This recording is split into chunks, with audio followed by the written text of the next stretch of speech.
A new day and abundance is here. Amazing Scholar, it's another week, and this week we're looking at creating offers out of your mobile skill. Creating offers out of your mobile skill. Now, when it comes to creating offers, there are different ways to creating offers. Today, I'm going to be teaching you DIY.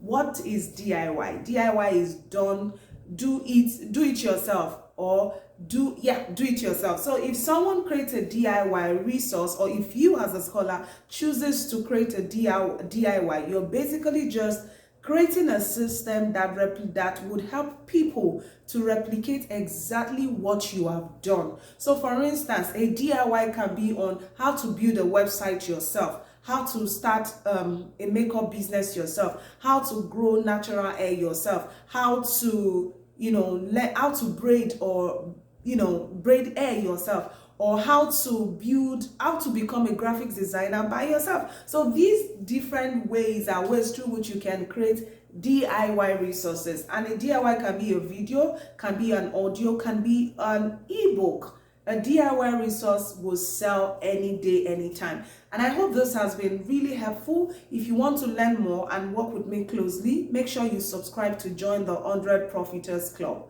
To do that, go to bisolamiriam.com/100 Profiters Club. And I look forward to working with you. Abundance is here. There is no lack. Talk soon. Bye.